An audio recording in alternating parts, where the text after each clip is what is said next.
नमस्ते शारदे देवी काश्मीरपुरवासिनी त्वामं प्रार्थम नित्यं दानं च देहि मे।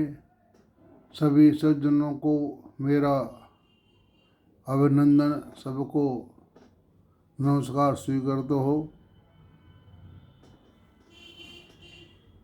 आज मैं आपको पाप ग्रहों के बारे में बताने जा रहा हूँ कि पाप ग्रह कब शुभ हो जाते हैं और कब अशुभ हो जाते हैं। यह जानकारी हम सबको होना बहुत ज़रूरी है। कोई भी पाप ग्रह हो या शुभ ग्रह हो, कभी वह अच्छा काम करता है, कभी खराब काम करता है। यह जन्म कुंडली पर आधारित रहता है। उसी बारे में मैं आपको बताने जा रहा हूँ और उदाहरण देके बताऊँगा कि ये कैसे खराब हो गए और कैसे अच्छे हो गए। हमारे पाप ग्रह मुख्यतः मंगल, शनि, राहु, केतु, इन 4 ग्रहों की गिनती पापों में आती है। ये ग्रह कभी तो खराब हो जाते हैं, कभी अच्छे हो जाते हैं।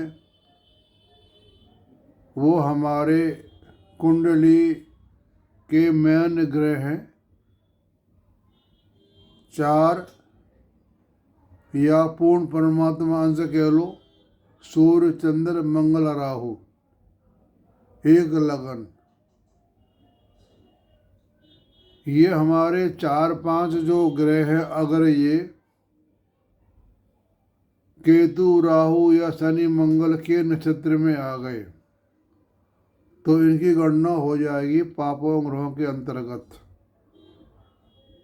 मेनतः मुख्य जो हमारे कुंडली के ग्रह है, आप पूर्ण परमात्मा अंश को छोड़ दो, फिर भी लगन भाव सूर्य, चंद्रमा, मंगल। सूर्य, चंद्र, मंगल हमारी हर जातक की कुंडली को पूरा इनका प्रभाव रहता है। अगर ये ग्रह हमारे कुंडली में पिट गए तो उस मनुष्य की जिंदगी नीरस जाएगी। ये मैंने कई कुंडलियों में लगाकर देखा है और मैं आपको भी लगाकर दिखाऊंगा कि ये कैसे खराब होते हैं और कैसे अच्छे होते हैं।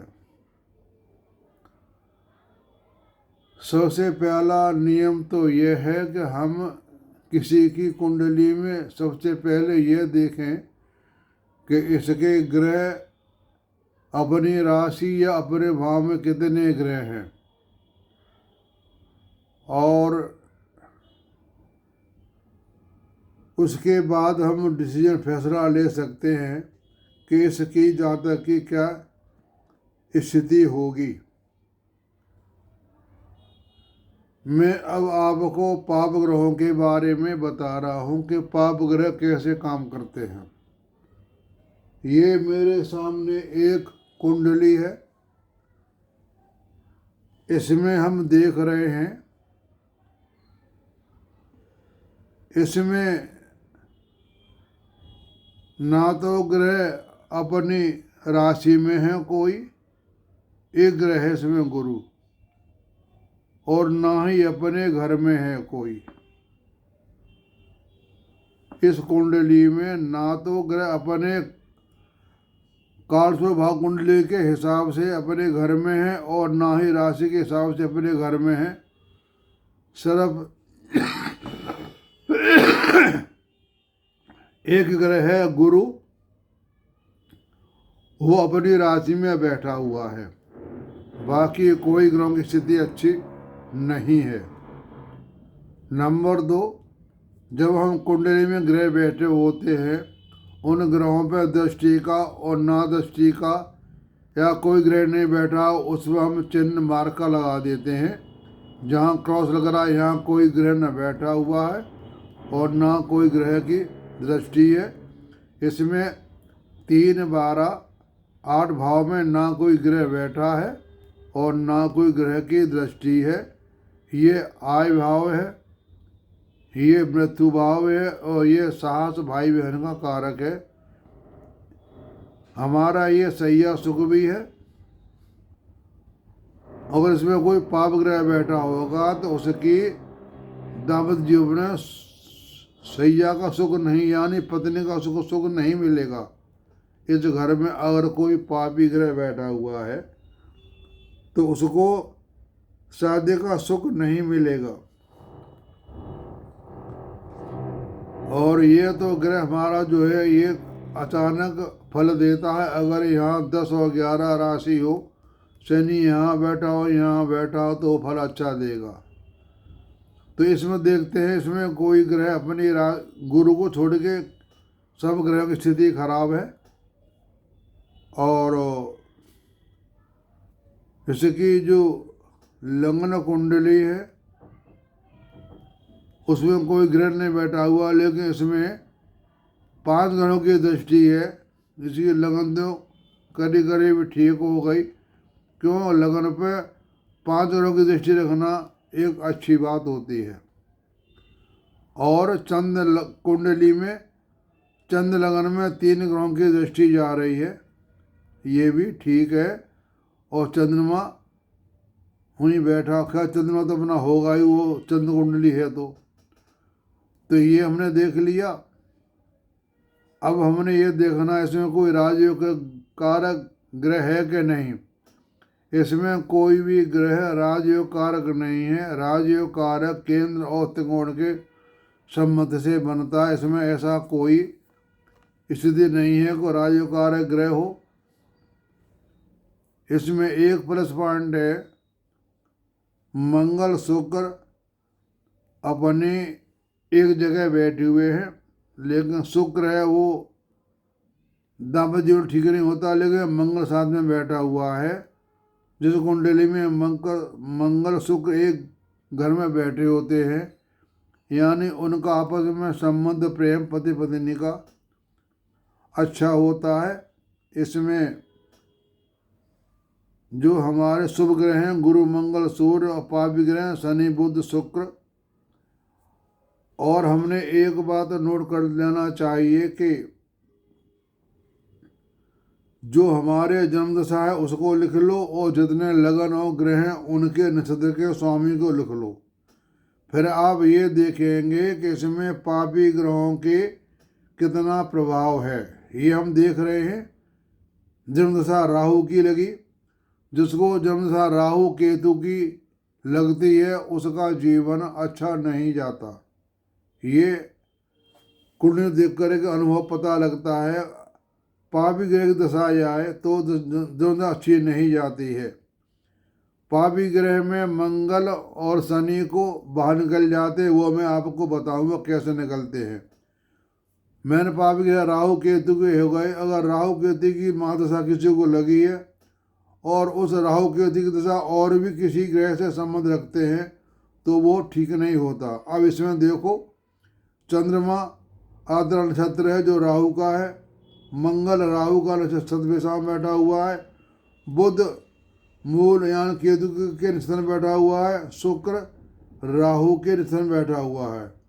यहाँ यह पापी ग्रहों का असर हो गया 1 2 3 4 5 जगह पापी ग्रह का संबंध बन गया, यानी इसका जीवन निकलेगा बीतेगा साधारण।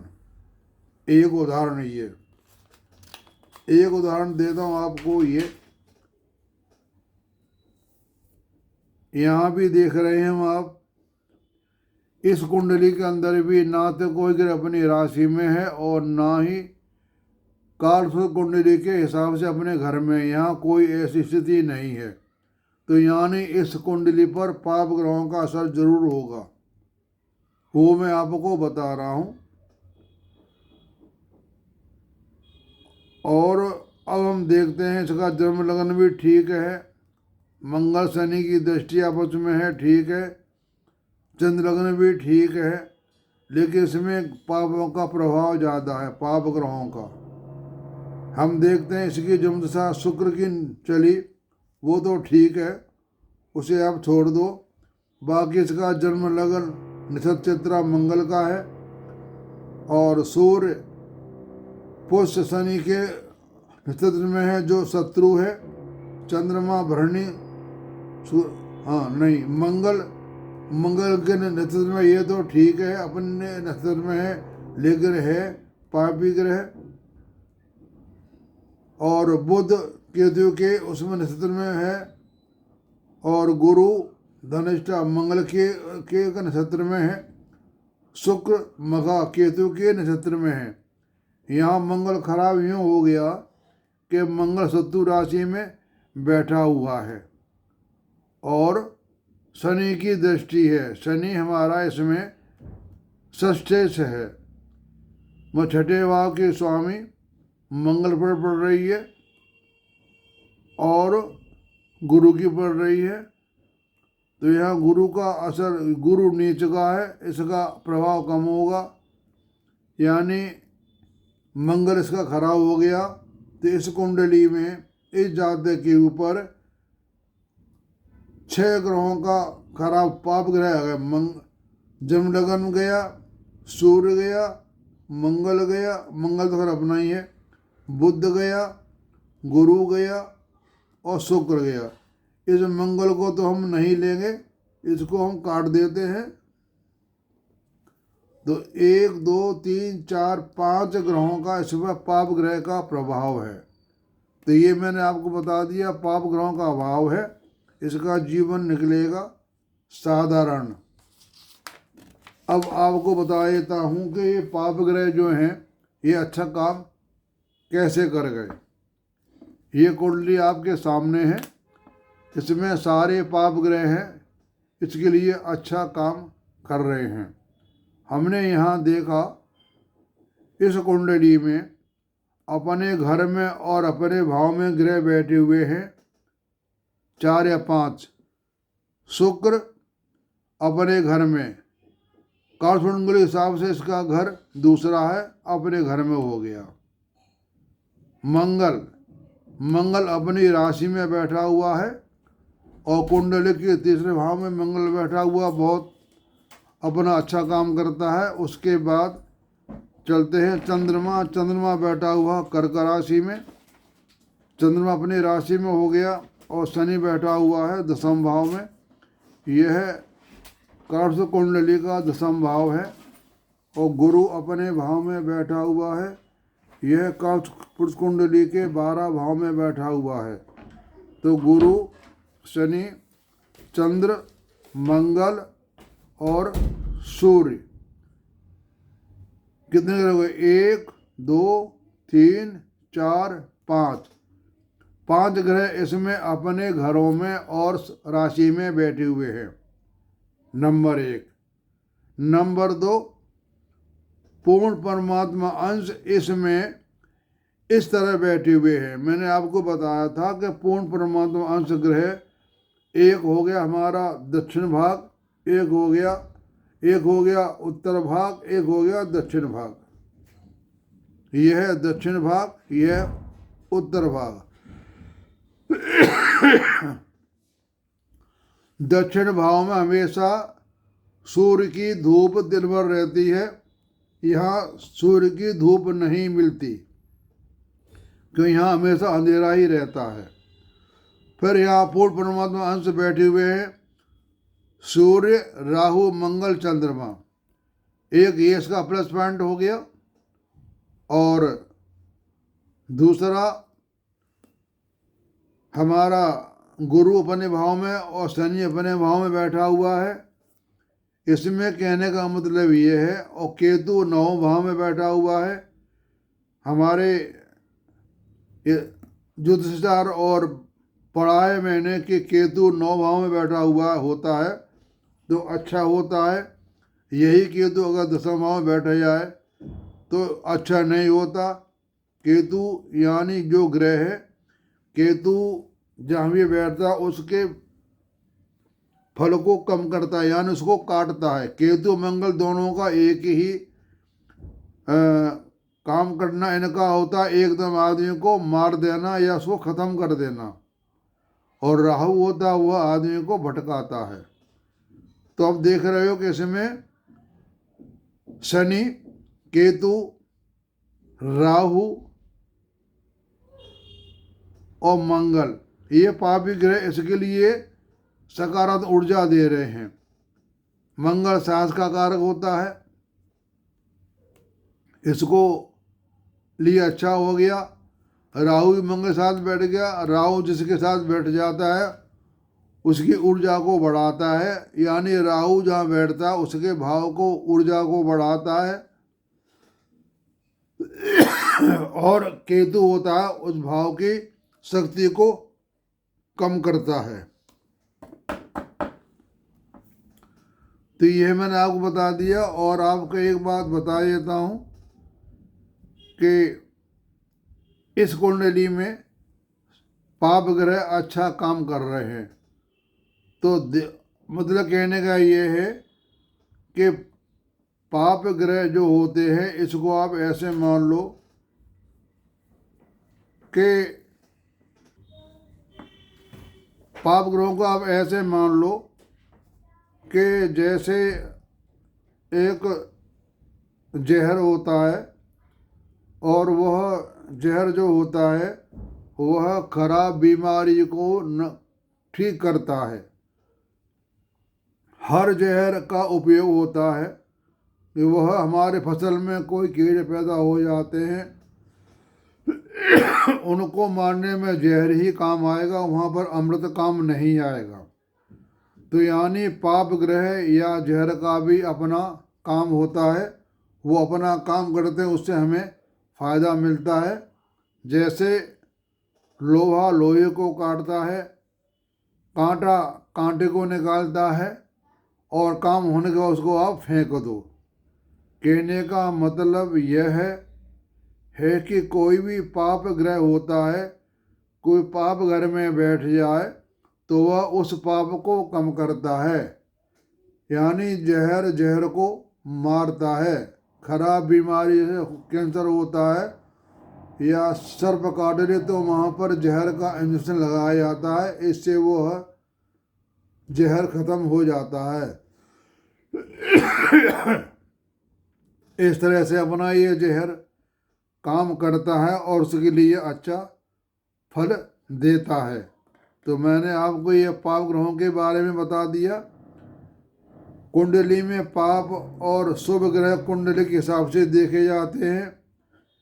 जो नैसर्गिक पाप और शुभ ग्रह होते हैं वो अलग होते हैं, लेकिन जब कुंडली में आते हैं तो उनका प्रयोग यहाँ पर कम रह जाता है। इनका प्रयोग कुंडली के हिसाब से ही किया जाता है कि कौन सा पाप है और कौन सा शुभ है। मान लो जैसे हमारा ग्रह हो गए शनि और मंगल, राहु की तो अपनी कोई राशि होती नहीं है, तो मैं आपको बताता हूँ किसी कुंडली का मंगल लगने से है तो वो पाप ग्रह नहीं माना जाएगा और ना ही उसको अष्टम का दोष लगेगा। और शनि किसी का लगने से हो गया वो पाप ग्रह में नहीं माना जाएगा, क्योंकि वह लगने से है। कोई भी ग्रह हो, कोई भी जानवर हो, कोई भी इंसान हो, कोई भी खराब आदमी हो या पापी आदमी हो या राक्षस हो, वो अपने घर को कभी नहीं खराब करेगा, वह तो अपने घर को बनाएगा। इस तरह से हम शनि और मंगल को पाप ग्रह से अलग निकाल देते हैं। वो लगने से होने पर उनका वो दोष खत्म हो जाता है। कोई भी लगने से हो उसका अष्टम भाव का दोष नहीं लगता। ऐसे मंगल और शनि का अष्टम में राशि होती है दोनों की, उसको अष्टम का दोष नहीं लगता है। तो ऐसे ग्रहों की तुलना मैंने आपको बता दी कि पाप ग्रह की विशेषता क्या होती है। ऐसे आप लगाएंगे तो आपको फलादेश जल्दी मिलेगा। अब मैंने कुंडली देखने का तरीका है वो थोड़ा अलग कर दिया है। जैसे ये कुंडली है मेरे पास सामने, तो हमने जैसे किसी कुंडली है, उस कुंडली के आप 3 कुंडली बना लो, जन्म लगन, चंद्र लगन और सद्भाव कुंडली। इसमें चंद्र लगन में बैठा हुआ है, इसकी दोनों कुंडली एक सी हो गई, तो यहाँ हमें चंद्र कुंडली बनाने की ज़रूरत नहीं है, क्योंकि हम इसी कुंडली से चंद्र लगन का और लगन का फलादेश निकाल लेंगे। और उसके बाद हम जाते हैं सद्भाव कुंडली में। सद्भाव कुंडली में क्या होता है कि जब ग्रहों की दशाएं आती हैं, वह किसका फल देगा, वो हमको सद्भाव कुंडली बताती है, यह ग्रह यहाँ का फल देगा। तो ऐसे हम सद्भाव कुंडली बनाते हैं, यह दशाओं के अंतर्गत बहुत काम आती है। इसी के आधार पर हम ग्रहों का फल बता सकते हैं कि यह ग्रह फल कहाँ का देगा।